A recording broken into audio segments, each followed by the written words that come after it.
الحمد لله نحمده ونستعينه ونستغفره ونؤمن به ونتوكل عليه ونعوذ بالله من شرور أنفسنا ومن سيئات أعمالنا من يهده الله فلا مضل له ومن يضلله فلا هادي له ونشهد أن سيدنا ومولانا محمدا عبده ورسوله أما بعد فأعوذ بالله من الشيطان الرجيم ربنا وابعث فيهم رسولا منهم يتلو عليهم آياتك ويعلمهم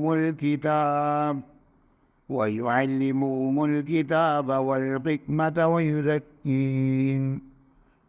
وقال النبي صلى الله عليه وسلم في معنى الحديث أنا دعوة أبي إبراهيم وبشرى عيسى بي ورأت أمي أنه خرجت منها نور أضاءت له قصور الشام أو كما قال النبي صلی اللہ علیہ وسلم.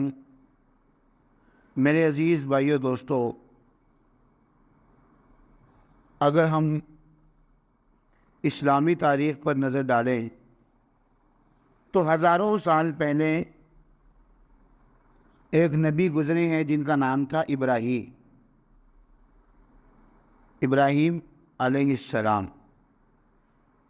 حضرت ابراہیم علیہ السلام وہ نبی ہیں جنہوں نے خانہ کعبہ بنایا. بیت اللہ جہاں ہم مسلمان حج کرنے جاتے ہیں تو وہاں پہ جو بیت اللہ ہے وہ خانہ کعبہ جو بنایا وہ کس نے بنایا؟ حضرت ابراہیم علیہ السلام نے بنایا. اور ابراہیم علیہ السلام نے جب خانہ کعبہ بنایا تو اس کے اندر بھی بہت ساری تفصیلات ہیں، وہ الگ سے ایک موضوع ہے. میرا فی الحال وہ موضوع نہیں ہے. کہنے کا مقصد یہ ہے کہ جب حضرت ابراہیم علیہ السلام نے خانہ کعبہ کو تعمیر کیا تو اس وقت کچھ دعائیں کی تھیں. اس وقت حضرت ابراہیم علیہ السلام نے اور اسماعیل علیہ السلام جو ان کے بیٹے ہیں انہوں نے مل کر کچھ دعائیں مانگی.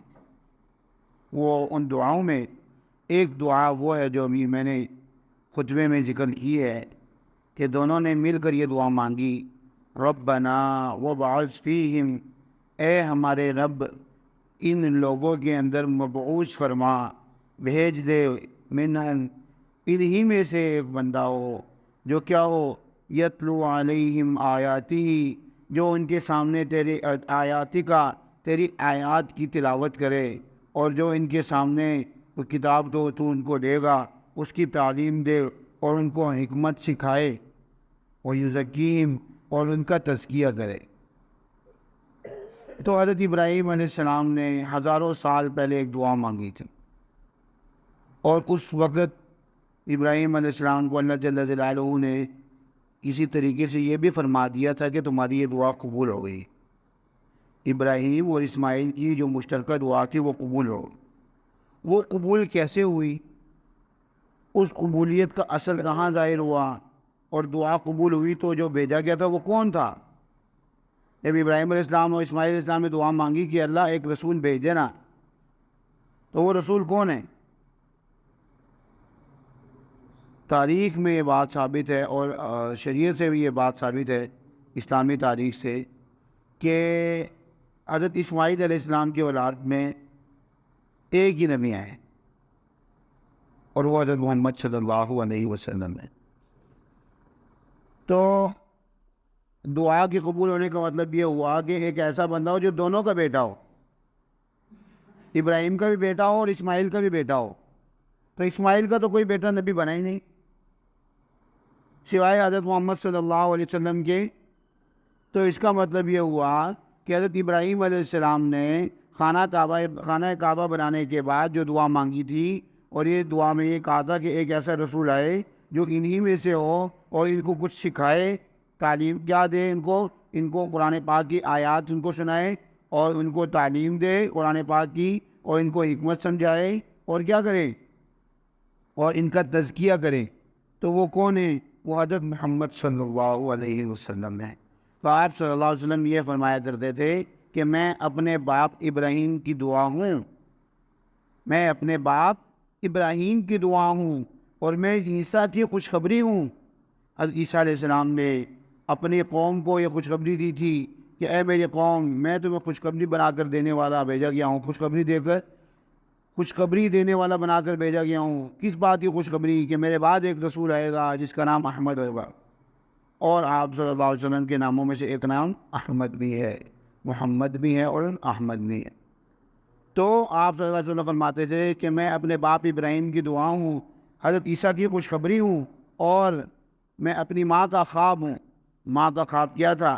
فرماتی ہیں حضرت بی بی آمنہ فرماتی ہیں کہ جب آپ صلی اللہ علیہ وسلم میرے پیٹ میں تھے تو میں نے دیکھا کہ میرے اندر سے ایک نور نکلا، اور اس نور کے سامنے شام کے محلات روشن ہو گئے، اس نور کی وجہ سے شام کے محلات روشن ہو گئے۔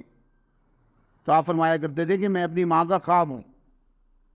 تو وہ دعا کا اثر تو ظاہر ہوا کس میں؟ اور اللہ جل جلالہ نے انہی الفاظ کے ساتھ کیا فرمایا کہ لقد من اللہ علی المؤمنین، کہ تحقیق اللہ جل جلالہ نے ایمان والوں پر احسان کیا۔ کیا احسان کیا؟ اذ بعث فیہم رسولا منہم، کہ انہی میں سے ایک رسول بھیجا، اور وہ کیا کام کرتا ہے؟ رسول کے کام وہی بتائے جو حضرت ابراہیم علیہ السلام نے دعا میں مانگے تھے۔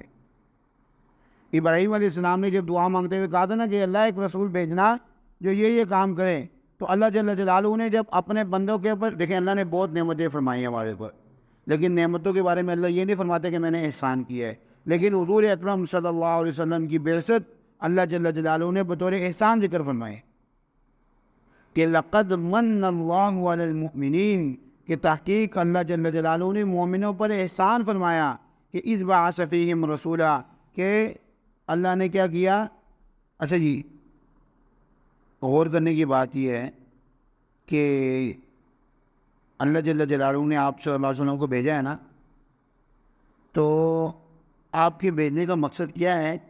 ایک یہ ہے کہ میں آپ کو بتا دوں یا کوئی اور آپ کو بتا دے، تو آپ کہیں گے ہو سکتا ہے یہی ہو سکتا ہے اس کے علاوہ ہو، لیکن جس نے بھیجا ہے اگر وہی بتا دے کہ میں نے بھیجا ہے تو اس میں تو اب کسی اختلاف کی گنجائش نہیں ہے نا، کہ جس اللہ نے بھیجا ہے وہ یہ فرما دیں کہ میں نے بھیجا ہے اور اس کام کے لیے بھیجا ہے، تو اب اس میں کسی اختلاف کی گنجائش نہیں ہے۔ کوئی بھی فرقہ ہو، کوئی بھی مفتی صاحب ہو، کوئی بھی امام صاحب ہو، کوئی بھی خطیب صاحب ہو، کوئی بھی اسکالر ہو، کوئی بھی کہیں بھی آنے والا ہو، وہ اس پہ اختلاف نہیں کر سکتا۔ کیوں؟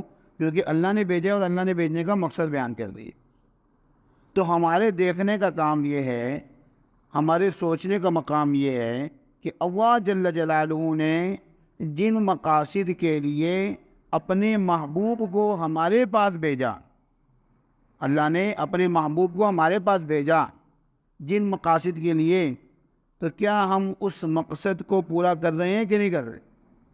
ہمارے گھر کوئی مہمان آ جائے، ہم بہت خوش ہوتے ہیں، کبھی اس کو جناب اس کی آمد پہ جو ہے نا چراغاں بھی کرتے ہیں، اس کے لیے طرح طرح کے کھانے بھی بناتے ہیں، اس کو ہم کوئی کوشش کرتے ہیں کہ اس کو کوئی تکلیف نہ ہو، آرام دہ بستر بچھا دیا، نرم بستر بچھا دیا، اے سی چلا دیا، سارے کام کر دیے، لیکن مہمان سے یہ نہیں پوچھا کہ آپ کس مقصد سے آئے ہیں۔ آپ بھی تو آئے ہیں نا اپنے گھر والوں کو چھوڑ کر، کوئی اپنے گھر والوں کو چھوڑ کر کہیں جاتا ہے تو کیوں جاتا ہے؟ کوئی مقصد ہی ہوتا ہے نا۔ تو ہم اگر اپنے مہمان کے یہ نہ پوچھیں کہ بھئی آپ کا مقصد کیا ہے یہاں پہ آنے کا، ہم بہت خوش ہیں جی، ہمیں آپ سے بہت محبت ہے، لیکن یہ نہیں پوچھنا کہ آپ کیوں آئے ہیں، تو مہمان بھی سوچے گا کہ بھئی میں تو ٹھیک ہے آپ سے مل لیا، لیکن صرف آپ سے ملنا مقصود تھا، مجھے کام تھا، میرے وہ کام کرنا ہے۔ ہم کہتے ہیں وہ کام تو ہم سے نہیں کریں گے، ہمیں خوشی بہت ہے آپ کے آنے، تو یہ تو پھر کوئی عقل کی بات نہیں ہے نا، کہ اگر ہمیں اس کے آنے کی خوشی ہے تو ہمیں اس کی خوشی کا بھی تو خیال کرنا چاہیے۔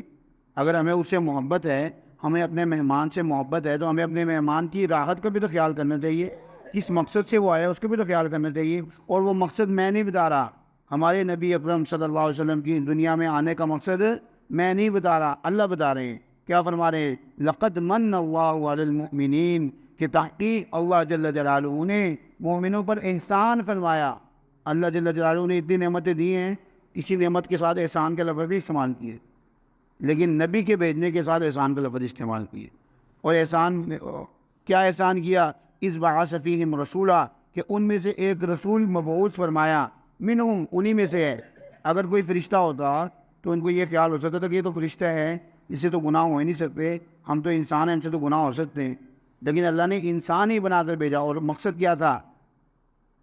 یتلو علیہم آیاتی۔ دیکھیں یہ جو مقاصد بیان ہو رہے ہیں ان میں سے ہم خود دیکھ لیں کہ ہم اس میں سے اگر کسی مقصد کو پورا کر رہے ہیں اور کسی نہ کسی مقصد میں لگے ہوئے ہیں تو پھر تو ہم بہت اچھی بات ہے، ہم آپ صلی اللہ علیہ وسلم کی آنے پر خوشی کے حقدار بھی ہیں، اور ہم اپنے آپ کو آپ صلی اللہ علیہ وسلم کے ساتھ منسوب کرنے کے بھی حقدار ہیں۔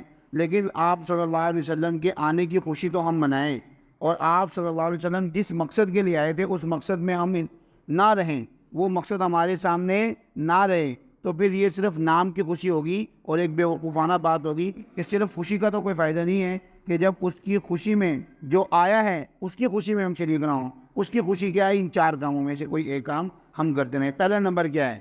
یتلو علیہم آیاتی، کہ وہ اپنے جو امت والے ہیں، اپنی قوم ہے جن کی طرف ان کو مبعوث کیا گیا ہے، ان کے سامنے قرآن پاک کی آیتوں کی تلاوت کرتے ہیں۔ صرف تلاوت، ابھی یہاں پر ترجمے کا ذکر نہیں ہے، تفسیر کا ذکر یہاں پر نہیں ہے اس جگہ پہ۔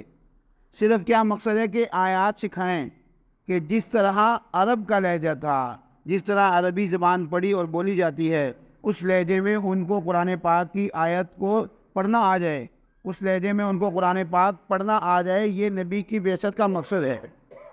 ہم میں دیکھ لیں کون اس نبی کی بعثت کو مقصد کو پورا کر رہا ہے۔ ہمیں روزانہ اگر ہر آدمی تلاوت قرآن کر رہا ہے تو اس کا مطلب ہے کہ وہ نبی کے آنے پر خوشی منانے کا بھی حقدار ہے، اور نبی کے ساتھ اپنے آپ کو منسوب کرنے کا بھی حقدار ہے۔ کیوں حقدار ہے؟ اس لیے حقدار ہے کہ نبی کی نبوت کے مقصد کو پورا کر رہا ہے۔ نبی کی نبوت کا بڑا مقصد کیا تھا؟ یتلو علیہم آیاتی، کہ ان کو وہ قرآن پاک کی آیات تلاوت کرتے ہیں، اور قرآن پاک کی آیات تلاوت کرتے ہیں تو قرآن پاک کی آیات کی تلاوت کرنے کے تو اور بہت سے فوائد، اور بہت سارے فوائد ہیں۔ آپ نے فرمایا کہ دلوں کو بھی زنگ لگ جاتا ہے جیسے کہ لوہے کو زنگ لگ جاتا ہے، دلوں کو بھی زنگ لگ جاتا ہے جیسے کہ لوہے کو زنگ لگ جاتا ہے، اور اس کو دور کرنے کا ذریعہ کیا ہے؟ تلاوت قرآن۔ قرآن پاک کی تلاوت دلوں کے زنگ کو دور کر دیتی۔ دلوں کا زنگ دیکھا ہوگا آپ نے، محسوس نہیں کیا ہوگا، آپ کے سامنے آیا ہوگا، جی قرآن پاک پڑھی جا رہے ہو، ترجمے تو پتہ ہی کوئی نہیں۔ بھئی صرف قرآن پاک پڑھنا، چاہے ترجمہ آئے نہ آئے، چاہے ترجمہ آئے، تفسیر آئے، تو یہ تو بڑے درجے کی بات ہے، لیکن جس کو نہیں آ رہا تو کیا صرف قرآن پاک بھی نہ پڑھے؟ تو یہ دل کا زنگ ہے جو ظاہر کر رہا ہے اپنا آپ۔ اور بچوں کو حفظ بھی لگا دی۔ میں نے خود اپنے کانوں سے سنا ہے، خود اپنے کانوں سے، کہ ایک بندہ مر گیا تو اس کے بچے تھے، ان کے بچوں کے بارے میں کہا کہ ایک ڈاکٹر بن گیا ہے، اور ایک بیرسٹر بن گیا ہے، اور ایک جو ہے نا مولوی بن گیا، تو کہنے لگے کہ اس کو کس رستے پہ لگا دی، اس کے بھی کوئی کام بنا دیتے۔ یہ دل کا زنگ بول رہا ہے اندر سے۔ اس کو یہ نہیں پتا، اس زنگ آلود دل والے آدمی کو یہ نہیں پتا کہ یہ کس کام میں لگا ہے اور وہ کس کام میں لگے ہیں۔ دل کا زنگ یہ نظر آ رہا ہے، تو اس دل کا زنگ کیسے دور ہوگا؟ جب قرآن کریم کی تلاوت کریں گے، قرآن کریم کی آیات کی تلاوت کریں گے، اور ہم اپنے نبی کے آنے کو مقصد کو پورا کریں گے کہ ہمارے نبی ایسی دنیا میں تشریف نہیں لیا ہے، اللہ نے اپنا محبوب ہمیں دیا ہے، تو اس محبوب کو مقصد دے کر بھیجا ہے، اور وہ مقصد کیا ہے؟ پہلا مقصد یتلو علیہم آیاتی، کہ قرآن کریم کی آیات کی تلاوت کرے، اور وَيُزَكِّيهِمْ، اور ان کا تزکیہ کرے۔ جس طرح ہمارے اندر ظاہری بیماری ہے نا، کسی کو کوئی بیماری، کسی کو کوئی بیماری ہے، اللہ جل جلالہ ہم سب کو تمام بیماریوں سے عافیت عطا فرمائے۔ یہ جسم کے ظاہر ہے نا، اس میں کچھ روح کی بیماری ہوتی، کچھ جسم کی بیماری ہوتی ہے، کچھ روح کی بیماری ہوتی ہے۔ دل کے اندر کسی کا کینہ ہے، کسی کا بغض ہے، تکبر ہے، حسد ہے، اور کسی کے ساتھ کسی کے بارے میں برا سوچنا ہے، یہ دل کی بیماریاں ہیں۔ غلط یقین ہے دل میں کہ ہم پلتے ہیں اللہ کے غیر سے پلنے کا یقین، یہ دل کی بیماریاں ہیں۔ ان بیماریوں کو بھی دور کرنے کا علاج ہے۔ ہمیں سے ہر آدمی دیکھ لیں کہ جو ظاہری طور پر، بدنی طور پر تندرست ہے، اس کی روح میں کتنی بیماری ہیں۔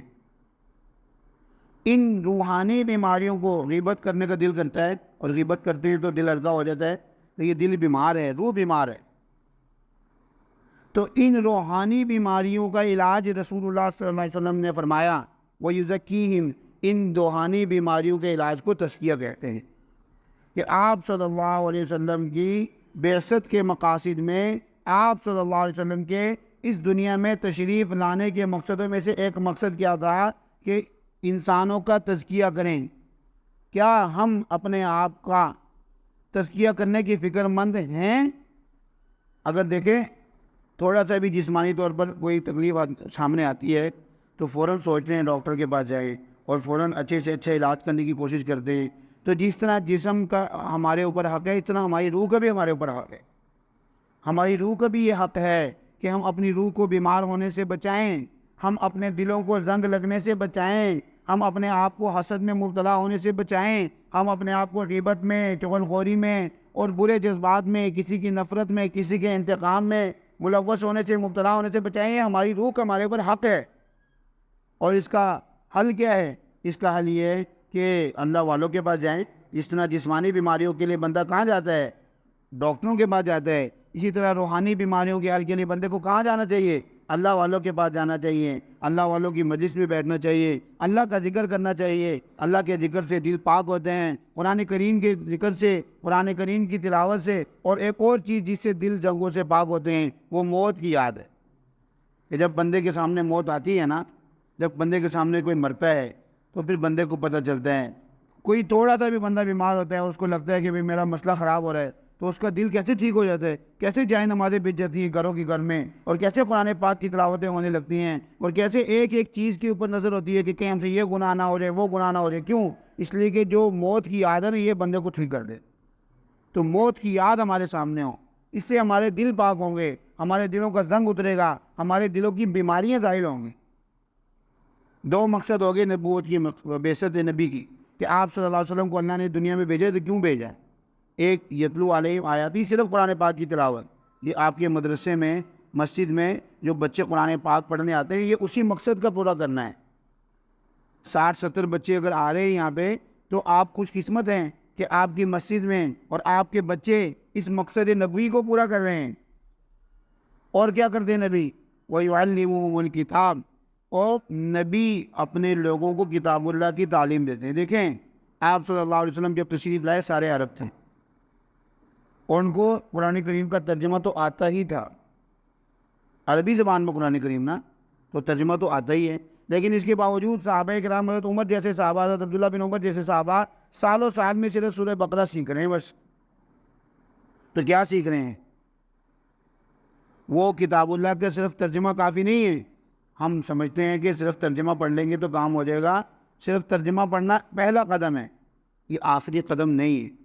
ہاں پہلا قدم جس نے اٹھایا بہت اچھی بات ہے، لیکن اس کو چاہیے کہ ترجمہ پڑھنے کے ساتھ ساتھ اس کے تفسیر کو، اس کا معنی کیا ہے، اور اپنے سے پڑھے گا تو بہت حد تک چانس ہیں کہ صحیح بھی سمجھ جائے، لیکن ایک حد تھوڑا سا چانس یہ بھی ہے کہ وہ غلط سمجھ جائے تو کہ وہ گمراہ نہ ہو جائے گی۔ اگر ایک آدمی اپنا علاج خود کرنے لگے اور اس کو انگریزی بہت اچھے طریقے سے آتی ہے اور وہ میڈیکل کی کوئی کتابوں کو کھول کے بیٹھ جائے تو ہو سکتا ہے کہ کسی نہ کسی چیز کا علاج کر بھی لے وہ اپنا، لیکن بہت حد تک اس بات کا امکان ہے، بہت حد تک اس بات کا چانس ہے کہ وہ اپنے آپ کو نقصان نہ دے۔ رسک ہے نا، تو ہم اپنے آپ کو، اپنے ایمان کو رسک میں کیوں ڈالیں؟ اس لیے بہتر یہ ہے کہ ترجمہ کریں، قرآن کریم کا ترجمہ سیکھیں، اس کی تفسیر سیکھیں، لیکن کسی کی نگرانی میں، کہ میں اس بات سے یہ سمجھاؤں آیا یہ بات صحیح ہے، اگر صحیح ہے تو بہت اچھی بات ہے، اور اگر صحیح نہیں ہے تو صحیح طریقہ بتا دیں۔ تو یہ نبی کی نبوت کے، نبی صلی اللہ علیہ وسلم کی دنیا میں تشریف لانے کے مقاصد ہیں۔ ہم دیکھ لیں کہ ہم ان مقاصد میں سے کسی ایک مقصد پر اگر پورا اتر رہے ہیں، اگر ہم صرف قرآن پاک روزانہ تلاوت کرنے کی نہیں کر رہے، ہم اپنے روحانی بیماریوں کا جائزہ لے رہے کہ نہیں لے رہے، کہ میرے دل میں فلاں بندے کے بارے میں حسد ہے تو کیوں ہے، اس کا علاج ہونا چاہیے۔ ہم اس چیز کو دیکھ رہے ہیں کہ ہمیں علم جو کام کرنا چاہ رہے ہیں اس کے بارے میں شریعت کی گائیڈ لائن کیا ہے، ہمیں معلوم ہے کہ نہیں معلوم؟ اگر تو ہم ان چیزوں کا خیال کر رہے ہیں تو ہم آپ صلی اللہ علیہ وسلم کے آنے کی خوشی منانے کے بہت زیادہ حقدار ہیں۔ اور ہمارے پاس جو مہمان آیا تھا، جو اللہ کا محبوب آیا تھا، تو ہم ان کے آنے کی خوشی منانے کے بہت زیادہ حقدار ہیں، کیونکہ ہم ان کے مقصد کو پہچان رہے ہیں۔ اور اگر یہ مقاصد پورے نہیں کر رہے تو صرف خوشی کے اظہار سے کوئی فائدہ نہیں ہیں کہ حقیقت جو نبی کے آنے کا جو مقصد ہے وہ تو ہم پورا ہی نہیں کر رہے۔ تو اللہ جل جلالہ سے دعا ہے اور آپ سے یہ التماس ہے کہ ہم اپنے آپ کو اس آیت کی روشنی میں پرکھیں، میں بھی اور آپ بھی، کہ نبی کی نبوت کے جو بعثت کے جو مقاصد ہیں وہ ہم پورا کر رہے ہیں کہ نہیں کر رہے ہیں۔ اگر پورا کر رہے ہیں تو بہت اچھی بات ہے، اللہ جل جلالہ ہمیں اس پر استقامت عطا فرمائیں، اور اگر پورا نہیں کر رہے تو اس کے پورا کرنے کی کوشش کریں۔ وآخر دعوانا ان الحمد للہ رب العالمین۔